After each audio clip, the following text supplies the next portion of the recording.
लेकिन आज कई सारी तस्वीरें सामने आई हैं। एक तस्वीर प्रयागराज से आई है, वो मदरसा जो कि अवैध तरीके से बना हुआ था, जहां पर नकली नोट छापने की फैक्ट्री चल रही थी, उस पर कार्रवाई हो रही है तो दिक्कत हो रही है, तो भी कहेंगे कि मुसलमानों की प्रॉपर्टी पर नजर है। शिमला में एक मस्जिद बनी हुई है, जो मस्जिद क्या तो पहले थी कि नहीं थी वो तो बात की बात है। शिमला में पहाड़ पर तो वैसे भी उतनी 4 मंजिला 5 मंजिला सामान्य तौर पर कोई निर्माण हो जाए बिना मंजूरी के तो वो मिलता नहीं है। लोग प्रदर्शन कर रहे हैं, वो भी अवैध कब्जा। तो एक अलग स्ट्रैटेजी है कि जितनी इलीगल चीजें हैं उसको वैध बताओ, और कोई कहे कि अवैध है तो कह दो ये तो एंटी इस्लामिक है। राकेश जी, दुश्मनी जम के करो, लेकिन ये याद रहे कि बात मिलने की जब आए तो शर्मिंदा ना होना पड़े। हमारे राष्ट्र की राष्ट्रभक्ति ये है राकेश जी कि राष्ट्र का कोई भी नागरिक जो राष्ट्र के अंदर रहता है और राष्ट्र के खिलाफ कार्रवाई करता है, राष्ट्र के संविधान को तोड़ता है, वो सारे आतंकवादी होते हैं, चाहे वो किसी मजहब के किसी मजहब के। ये आपने जो लाइन पढ़ी ना, वो मैं आप ही के पास हूं सर। मैं बस एक बात कह रहा हूं, ये सुनने में बड़ी अच्छी लग रही है, तो पक्ष लीजिए कि हम मौलाना तौकीर के साथ हैं कि मौलाना तौकीर के खिलाफ? मौलाना तौकीर अवैध मस्जिद मदरसे के साथ है कि वैध मस्जिद मदरसे के साथ? मौलाना तौकीर रजा साहब ने जो बयान आपने दिखाया उसमें कोई राष्ट्र विरोधी बात नहीं की। अच्छा, हाँ, इसलिए नहीं कही। उन्होंने एक संगठन है आरएसएस, उसके जो शिंदे जी थे वहां के, वहाँ महाराष्ट्र के, उन्होंने कोर्ट में जाके कहा बाबरी मस्जिद शहीद करी गई तो उसमें आरएसएस के सारे लोग मौजूद थे, शिवसेना के, बजरंग दल के, विश्व हिंदू परिषद के 4.5 लाख लोगों ने, 5.5 लाख लोगों ने 450 साल पुरानी इमारत को तोड़ दिया, शहीद कर दिया। भारतीय संविधान की धज्जियां उड़ी। कल्याण सिंह ने 27 नवंबर को शपथ दी और उसमें सुप्रीम कोर्ट में कहा कि हम मस्जिद को नुकसान नहीं पहुंचाने देंगे। ये सब राष्ट्र विरोधी धज्जियां हैं। हम क्या कह रहे हैं, नीतीश शिंदे जो ये कह रहे हैं महाराष्ट्र में कि हम मस्जिदों में घुस के मारेंगे, ये राष्ट्र विरोधी है। गोली मारो सारों को, उसको सम्मान दिया जाता है। वो देश का कैबिनेट मिनिस्टर है, ये दिल्ली में कह रहे थे।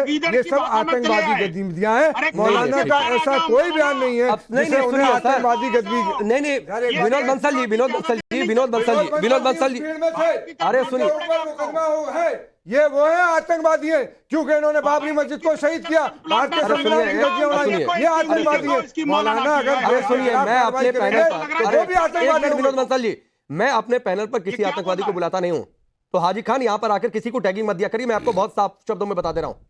क्या कहा? आपकी नजर में विनोद बंसल आतंकवादी? आप कौन होता है टैगिंग देने वाले? मैं कह रहा हूं आप कौन होता है टैगिंग देने वाले? और सुनिए सर, आपने शायरी पढ़ी ना, सुनिए, अरे सुनिए हाजी भाई, सुनिए हाजी भाई, सुनिए, आपने शायरी पढ़ी और देश के लोगों को लग रहा होगा कि अरे वाह, हाजी खान तो बहुत जो है प्रोग्रेसिव सोच रखते हैं। चैनल पर कोई बात नहीं। सुनिए हाजी खान, सुनिए, एक मिनट रुकिए। हाजी भाई प्लीज सर, टैगिंग हाजी खान, मैं किसी के खिलाफ टैगिंग नहीं देने देता हूं। चाहे विनोद बंसल आपको कुछ कहेंगे तो मैं उनको भी रोक दूंगा। अब सुनिए, आपने जो शायरी पढ़ी ना कि दुश्मनी इतनी करो मिले तो पता नहीं क्या क्या क्या, अब देश के लोग ये जाने कि हाजी खान जो इतनी शुरुआती अच्छी बातें की, मौलाना तौकीर जो कह रहे हैं बड़े अच्छे कहे, मौलाना तौकीर आरएसएस बीएचपी बजरंग दल को आतंकी संगठन बताते हैं, क्या देश की किसी अदालत ने इन्हें कहा? नंबर 1 सवाल। यही तौकीर रजा कहते हैं कि मुस्लिमों ने कानून हाथ में ले लिया तो छिपने की जगह नहीं मिलेगी। यही कहते हैं सभी जुल्मों का हिसाब लिया जाएगा। यही मौलाना तौकीर कहते हैं कानून वापस ले लो सीए के नाम पर, नहीं तो गलियों में खून बहा देंगे। ये बात उन्होंने कही थी।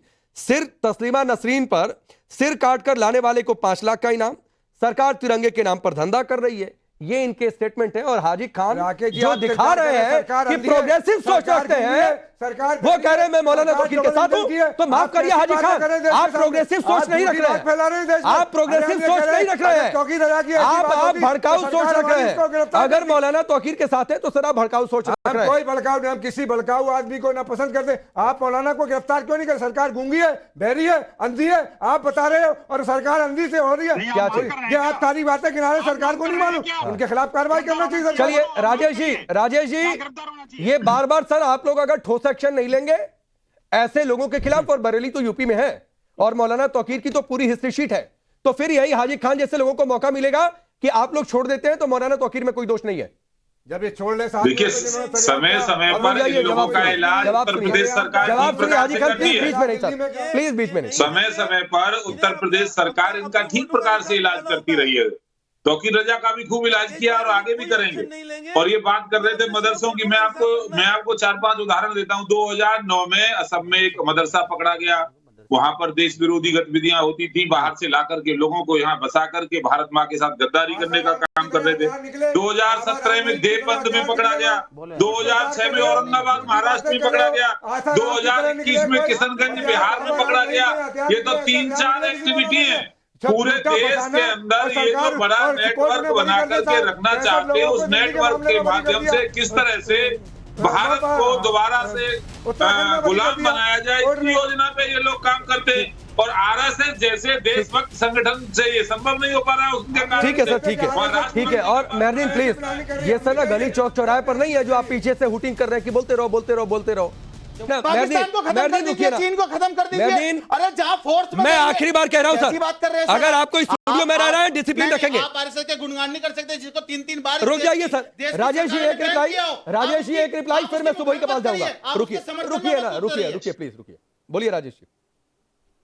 देखिए, मदरसों के ऐसे सैकड़ों उदाहरण मैं आपको बता दूंगा जो विदेश से आतंकवादियों ला करके और इस देश में स्थापित करने का काम करते हैं ये लोग। और जिनको ये आतंकवादी करे, गाय को मारेगा वो तो आतंकवादी है भाई। उसकी मोहम्मद सिंह का उसको तो गोली मार देनी चाहिए जो गाय की हत्या करेगा देश के अंदर। दुनिया में मुसलमान देश के अंदर जो गौ हत्या रहा है उसके साथ तो ठीक ही हो रहा है। आप बिना मुसलमान के नाम लिए आपकी राजनीति नहीं हो सकती। आप मुसलमानों को टारगेट किए, आपकी राजनीति बोलने वाले मक्कार आदमी, बेईमान आदमी, भ्रष्टाचारी आदमी, आप चाहते हैं बार बार मंदिर मस्जिद की बात करना, चलाने वाले आदमी, चुप रहिए। पाकिस्तान की बात करना, आप चाहते हैं सीबीएस की बात करना। आरएसएस के पैर के पानी के बराबर नहीं हो सकते हो। देखिए आप आरएसएस के पैर के जूते के बराबर नहीं हो सकते हो। क्या बात कर रहे हो? हिंदू मुसलमान जनता चाहती है, जनता की हिंदू मुसलमान मत करिए, देश का इस्लामीकरण करना आप चाहते हो। खोटा उतारिए, इस देश में गजवाए करना चाहते हो और आरएसएस उसमें सबसे बड़ी बात है, इसलिए आप आरएसएस के खिलाफ खड़े हो। और ये आरएसएस मेहरदीन प्लीज, मेहरदीन इतनी इनडिसिप्लिन नहीं कि सर वो मेहरदीन, मैं आपको स्टूडियो के बाहर बैठवा दूंगा। मेरे को कोई शौक तो नहीं है, कैमरा बाहर लगा कर आपको बाहर बैठवा दूंगा सर। क्या बाहर बैठ कर सुनूंगा नहीं अपने मदरसों के खिलाफ कोई बात। तो आप मदरसे गलत है, आप बार बार हमारे मदरसों को, मस्जिद को, हमारी हमारे कब्रिस्तान को, हमारी इबादतगाह मैं अपनी तरीके ठीक कर देता हूँ। पीसीआर एक बाहर कैमरे स्टूडियो के बाहर एक कैमरा लगवा कर रखिए और मेहरदीन अगर इसके बाद ना रुके तो इन्हें बाहर कैमरा लगाकर बिठाइए। बिल्कुल बिठवा दीजिए। हाँ बिल्कुल, इनडिसिप्लिन स्टूडियो में बर्दाश्त नहीं होगी, इनडिसिप्लिन स्टूडियो में बर्दाश्त नहीं होगी। मैं आपको पहले बता दे रहा हूँ, वो चाहे कोई भी हो। नहीं वो भी तो कर रहे हैं ना। हाँ तो मैं उनको रोकूंगा ना, अगर बाहर से कोई गलत करेगा तो मैं रोकूंगा, उसकी आवाज डाउन करवाऊंगा मेहरदीन। वो विलन नहीं दिखेगा। लेकिन ऐसा नहीं है कि आप स्टूडियो में खड़ा होकर आप नॉन स्टॉप बोलेंगे। भाजपा से नहीं, मैं ना आपसे डरता हूँ ना उनसे डरता हूँ, ना आपसे डरता हूँ ना उनसे डरता हूँ। मुझे टैगिंग मत दिया करिए। रुकिए सुबह खान, अरे कौन डरपोक है, जरा चैनल के बाहर आ जा। प्लीज ऐसी बातें नहीं, ऐसी बातें नहीं है, कोई लड़ाई नहीं है कि चैनल के बाहर आ जाओ, अंदर आ जाओ। Please please Rajesh ji, please ऐसी बात नहीं, ऐसी बात नहीं, चैनल पे आ जाओ, ऐसी बात नहीं Rajesh ji, please sir, please please, ये देखने वाली बात है। थोड़ा सा बड़प्पन रखिए। सुबह ही मैं आपके पास आ रहा हूँ, एक रिपोर्ट ये कोट कर रहे हैं, अलबत्ता कि मैं देश के बाहर किसी भी दूसरे मुल्क की किसी भी रिपोर्ट को नहीं मानता हूँ, खारिज करता हूँ, लेकिन इसी रिपोर्ट में आरएसएस को नेशनलिस्ट ऑर्गेनाइजेशन बताए तो वो नहीं मानेंगे, वीएचपी पर कुछ कह दिया तो मान लेंगे, हुर्रियत को कुछ कह दिया नहीं मानेंगे, बजरंग दल को कह दिया तो मान लेंगे। जी जी जी राजेश जी, सबसे पहले तो मैं एक छोटी सी त्रुटि को ठीक करना चाहती हूँ कि मैं जिस अभियान को रिप्रेजेंट करती हूँ उसका नाम है राष्ट्र जागरण अभियान। मैं उसकी राष्ट्रीय संयोजिका हूँ और जो भी स्टेटमेंट मैं यहाँ दूंगी वो अपने अभियान की नेशनल कन्वीनर होने के नाते दूंगी। मैं इन पैनलिस्ट की तरह कोई भी अपने निजी हित साधने के लिए यहाँ नहीं बैठी हूँ, ड्राइंग रूम एक्टिविज्म नहीं कर रही हूँ, किसी राजनीतिक दल को बिलोंग नहीं करती हूँ और पूरे देश में घूमती हूँ। तकरीबन 18-19 स्टेट्स का हम लोग प्रवास कर चुके हैं।